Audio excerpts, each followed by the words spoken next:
Hey everyone, today we're diving deep into some unusual fitness tips that'll take your workouts to the next level. We're not just talking exercises here, we're talking about the muscle science behind them so you know exactly why they work. Let's jump right in. First up, we need to talk about something most people overlook, muscle activation. Sure, everyone talks about engaging muscles, but do you know what that really means? When you activate a muscle, you're not just contracting it, you're actually sending electrical signals from your brain down to the motor neurons. This process is called neuromuscular recruitment, and it's critical for both strength and muscle growth. Before jumping into heavy lifting, start with activation exercises. Try slow, controlled movements like air squats, glute bridges, or banded shoulder stretches. This will fire up those neuromuscular pathways, so when you do the real thing, your muscles are already primed for action. This isn't just about warming up. Muscle activation increases the number of muscle fibers you recruit, meaning you're making more of your workout with less risk of injury. All right, time for the first big tip: focus on eccentric movements. Most people rush through this phase, but it's one of the most effective ways to build muscle. So what's the eccentric phase? It's when the muscle lengthens under tension, like lowering the weight during a bicep curl or slowly descending in a squat. Studies show that eccentric training creates more muscle damage, which triggers a stronger repair and growth response. Muscle damage might sound bad, but it's actually the key to building muscle. Eccentric training creates tiny micro tears in the muscle fibers, which then need to be repaired. This repair process is what builds muscle over time. So next time you're lifting, slow down on that lowering phase. Take 3 to 5 seconds. You'll feel the burn and your muscles will thank you. Tip number 2, isometric holds. Now, isometric movements are when you hold a position without moving. Think of a plank or holding a squat at the bottom position. They might seem simple, but here's the science behind why they work. When you hold an isometric position, your muscles are still working hard, just without the lengthening or shortening we usually associate with movement. This creates constant tension, which helps to build muscular endurance and strength in the joints. Constant tension means more time under tension, and that's the key to both strength gains and hypertrophy, also known as muscle growth.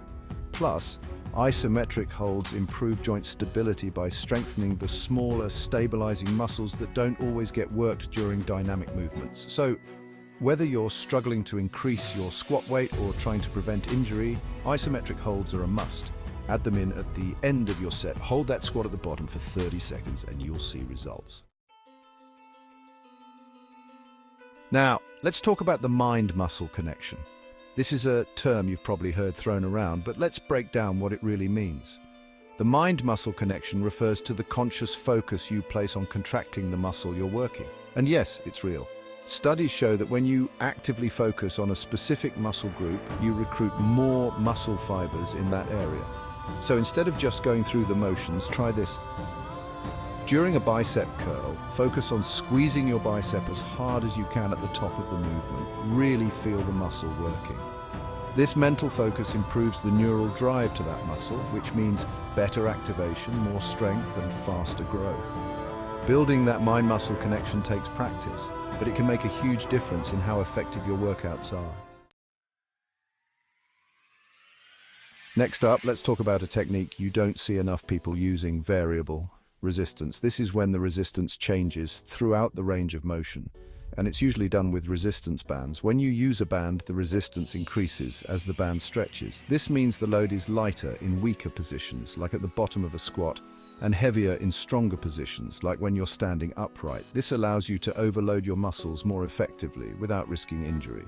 Variable resistance also forces your muscles to work harder during the entire range of motion, especially at the top, where traditional weights might start to feel easier. This leads to better muscle recruitment, more strength gains, and improved power output. Adding bands to your barbell squats or deadlifts can feel awkward at first, but once you try it, you'll never want to go back. Last but not least, tempo training. This is all about controlling the speed of your reps, and it's a seriously underrated technique. Tempo training forces your muscles to spend more time under tension, which is crucial for building both strength and size. A typical tempo might look like a 3-0-1 pattern, 3 seconds down in the eccentric phase, no pause at the bottom, and 1 second up in the concentric phase. This might sound simple, but slowing down your reps makes the exercise much harder. The key is control. By controlling every phase of the movement, you increase muscle activation and force your muscles to adapt faster. So next time you lift, focus on controlling the tempo, especially during that eccentric phase. It'll burn, but it's worth it.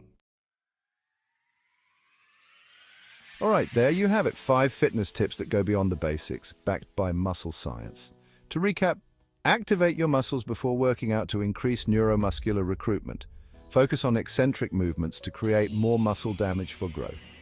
Add isometric holds to improve strength and stability. Build your mind-muscle connection for better activation. Use variable resistance to overload your muscles through the full range of motion. And finally, slow down your tempo to maximize time under tension. Try adding these techniques to your routine, and I guarantee you'll see and feel the difference.